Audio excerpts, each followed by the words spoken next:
বিএনপির পতন ওই আওয়ামী লীগের মতনই হবে, কোনো লাভ হবে না। ওনারা 300 350 সিট নিয়ে যাক, সমস্যা নেই, কিন্তু ওনাদের কথাই সবসময় উপরে থাকবে। আমি আপনি বললেও লাভ হবে না। আপনারা যাকে গুপ্ত মনে করছেন আমরা তাকে গুপ্ত ধন মনে করি। ধন সেটা আমাদের পরিবারের জন্য ধন, সমাজের জন্য ধন, রাষ্ট্রের জন্য এই গুপ্ত ধন। এই গুপ্ত ধনের কারণে আজকে আপনারা ক্ষমতায় বসছেন। নুরুজ্জামান ভাই, ইতিহাস ঐতিহ্য সভ্যতা ভুলে যাইয়েন না। যদি ভুলে যান আপনাদের পতন আওয়ামী লীগের মতো হবে।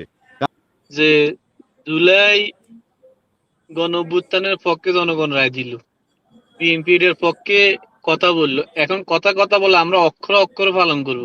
আচ্ছা, আমরা তো আজকে এত কথা বলার দরকার ছিল না। তারা তো জুলাই অভ্যুত্থানের বেনিফিট বিএনপি। এখন যদি আপনি যাচাই বাছাই করেন, ঢাকা বিশ্ববিদ্যালয় থেকে এই আন্দোলনটা শুরু হয়েছে। সর্বপ্রথম বিএনপির ছাত্র সংগঠন কিন্তু বৈষম্য বিরোধী ছাত্র সংগঠনকে সাড়া দেয় নাই। তারা যখন শেখ হাসিনার পদত্যাগের কথা বলছিল, কিন্তু তারা এর থেকে সরিয়ে আসছে। কিন্তু যখন বৈষম্য বিরোধী দেখছে যে একমাত্র এই আন্দোলনের শিবির ছাড়া আমাদের সাকসেস হবে না, কারণ ছাত্রদল এখান থেকে সরে গেছে, সেখান থেকে যদি এত বিনিবিট নেওয়ার পরে বিএনপি যদি এত নাফরমানি করে, তাহলে জাতি তাদেরকে ক্ষমা করবে। আমি আরেকটা কথা বলি শেষ করব, মনির ভাই, 2060 সালে যখন জামাত ছাত্র জোট ক্ষমতা ছিল, তখন রানিং বিএনপি ক্ষমতা, ছাত্র শিবিরে বর্তমান সম্ভবত 5 আসনে কামাল আহমদ নাকি এমপি এখন বর্তমানে। তার ছাত্র শিবির নিয়ে তারা ঢাকা বিশ্ববিদ্যালয়ে উঠতে গেছে। ছাত্রলীগ তখন তো ক্ষমতা নাই, তখন তো সাইদুল ক্ষমতা। এই ছাত্র দল, ছাত্র ইউনিয়ন এবং ছাত্রলীগ মিলি ছাত্র শিবির পোলাপান গুলো যে মাইর দিছে। প্রশ্ন প্রথমটা বলছিলাম যে কিন্তু এই এখন শেষ জমানা, আমরা বিএনপি কে যতই কথাই বলি, বিএনপির পতন ওই আওয়ামী লীগের মতনই হবে, কোনো লাভ হবে না। ওনারা 300 350 সিট নিয়ে যাক, সমস্যা নেই, কিন্তু ওনাদের কথাই সবসময় উপরে থাকবে। আমি আপনি বললেও লাভ হবে না। ওদের পতন আমি 2004 সাল থেকে এমন এক সময় আসবে আওয়ামী লীগ বিএনপি এক হয়ে জামাতের বিরুদ্ধে লড়বে, কিন্তু তখন জামাত ইনশাল্লাহ শক্তিশালী হিসেবে থাকবে। এটাই বলে গেলাম। ফি আমানিল্লাহ। ধন্যবাদ। মিজানুর রহমান। ধন্যবাদ সকলকে। জি, আমার প্রশ্ন হচ্ছে যে মেজর ফেরদৌস স্যারের কাছে, গোটা বাংলাদেশে ইউনিভার্সিটি গুলা যেগুলাতে বিশেষ করে নির্বাচন হয়েছে, ছাত্র সংসদ নির্বাচন, সবগুলাতে কিন্তু সুশৃঙ্খল ভাবে চলতেছে। এর মধ্যে ছাত্র দলের কি গাত্রদাহ হচ্ছে না? এজন্য কি এটা করলো? একটা ইস্যুকে কেন্দ্র করে ওরা প্রথমে গুপ্ত লেখাকে মুছে ফেলে দিয়ে দেশে উস্কানিমূলক সৃষ্টি করলো এবং শাহবাগ থানায় ডাকসু নির্বাচিত প্রতিনিধিদের উপর পুলিশের সামনে থানা ভাঙচুর সহ যেভাবে মব সৃষ্টি করলো, এটা কি তাদের রাজনৈতিক পরাজয় বা আদর্শিক পরাজয়ের কারণ না? কারণ তাদের কাছে তো কোনো আদর্শ নাই, তারা তো জিয়ার আদর্শ পালন করে না। এটা হচ্ছে প্রথম প্রশ্ন। দ্বিতীয় প্রশ্ন হচ্ছে, দেশ যখন চরম সংকটে, কৃষক ছাড় পাচ্ছে না, তেল পাচ্ছে না, তেলের লাইনে দাঁড়িয়ে কৃষক মারা যাচ্ছে, সেই মুহূর্তে তারেক রহমান গুপ্ত শব্দটাকে এস্টাবলিশমেন্ট করে তাদের সংগঠনের মধ্যে একটা নৈরাজ্য সৃষ্টি করে বিরোধী দলকে দমন করার একটা মাস্টার প্ল্যান না, তাই না? এটা আমার প্রশ্ন। ধন্যবাদ। জি, ধন্যবাদ। মামুন। বিসমিল্লাহির রহমানির রহিম। সম্মানিত উপস্থিতি, আসসালামু আলাইকুম। আমরা যখন দেশকে নিয়ে কথা বলতে চাইছিলাম, যখন একটা দেশ ভালো পথে যাবে এরকম আশা করছিলাম, একটা নতুন সরকার আসবে, পূর্বের ওই ইয়াগুলো নিয়ে শিক্ষা অর্জন করবে যে আমরা কতটা জুলুমের শিকার হয়েছি, এই জিনিসগুলো ভুলে গিয়ে আবার তারা নতুন করে একটা সংজ্ঞা বের করলো, গুপ্ত। আচ্ছা, এর আগে তো ট্যাগ দেওয়া হয়েছিল রাজাকার, মৌলবাদী, জঙ্গিবাদী, শিবির, মানে এটা সেটা। এখন নতুন করে একটা গুপ্ত শব্দ আনার অর্থ কি? মানে সব শব্দগুলোকে বাদ দিয়ে এই নতুন শব্দটাকে নিয়ে আসলেন। আমরা, আপনারা যাকে গুপ্ত মনে করছেন আমরা তাকে গুপ্ত ধন মনে করি। ধন সেটা আমাদের পরিবারের জন্য ধন, সমাজের জন্য ধন, রাষ্ট্রের জন্য এই গুপ্ত ধন। এই গুপ্ত ধনের কারণে আজকে আপনারা ক্ষমতায় বসছেন।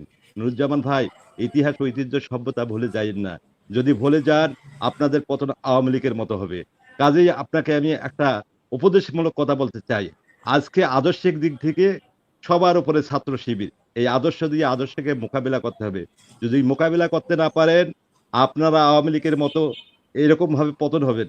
মনির ভাই, আপনাকে দীর্ঘদিন আগে 5ই আগস্টের পর একটা কথা বলছিলাম যে একদিন দেখবেন আওয়ামী লীগ বিএনপি দুটা দল মিলে একত্রিত হয়েছে, রাস্তায় দিবেন আর তো? ছাত্র শিবিরের বিরুদ্ধে তারা ঐক্যবদ্ধ হয়েও তারা কোলে উঠতে পারবে না, জামাতের সঙ্গে কোলে উঠতে পারবে না। আপনি সেদিন বলছিলেন যে এটা কেমন করে সম্ভব। আজকে বাস্তবতা দেখেন, কিছুদিনের মধ্যে এরা একত্রিত হবে, ঐক্য জোটের পরেও আমাদের জামাতকে তারা মোকাবেলা করতে পারবে না, কারণ এই দুটি দলের আদর্শ নেই। আল্লাহ এদেরকে হেদায়েত করুক, নতুবা এরা ধ্বংসের দিকে যাবে, জি দেশকে ধ্বংসের দিকে নিয়ে জি যাবে। ধন্যবাদ সবাইকে ধন্যবাদ। শামীম শামীম শামীম আসসালামু আলাইকুম ভাই। জি ওয়ালাইকুম সালাম বলুন। বলতেছি ভাই, যদি শিবির যদি গুপ্ত হয় তাহলে তো খুব ভালো। তাহলে আমাদের জিয়াউর রহমান, বিএনপির প্রধান আর কি যিনি ছিলেন, উনি তো পাকিস্তানে থাকাকালীনই যুদ্ধে অংশগ্রহণ করেছিলেন বাংলাদেশের পক্ষে। তো উনি কি গুপ্ত? এটা সবার কাছে প্রশ্ন রেখে গেলাম। আর হুম, বর্তমান আমি এখনো 250 টাকা তেল কিনতেছি। আর কারেন্টে মনে করেন কি, সেদিনের একটা গ্রামে 35 মিনিট কারেন্ট আছে 24 ঘন্টায়। 24 ঘন্টায় 35 মিনিট কারেন্ট আছে খুলনা জেলায় পাইকগাছা থানা, আপনার নাম বলে দিলাম। আর গ্যাস আছে 22 টাকা করে। 24 ঘন্টার 24 মধ্যে 35 মিনিট ছিল কারেন্ট বিদ্যুৎ। 35 মিনিট কারেন্ট ছিল ভাই, 100% বলেছি, 35 মিনিট কারেন্ট ছিল 24 ঘন্টায় খুলনা জেলা পাইকগাছা থানা, আপনার বলে গেলাম। এখানে কালকে তেল দেবে, একটা পাম্প আছে, কালকে তেল দেবে। এখানে অলরেডি 100-এর উপর মোটরসাইকেল বা সিরিয়াল আছে। আপনি যদি চান আমি এখন ভিডিও করে আমি দেখাতে পারি। কালকে তেল দেবে। গ্যাসের সিলিন্ডার 2200 টাকা দাম। গ্যাসের সিলিন্ডার তো সরকারি দাম 1940 টাকা করে। কিন্তু বিক্রি আছে 2200 টাকা, 2200 টাকা, 2000 টাকা। এই আছে বর্তমান অবস্থা ভাই।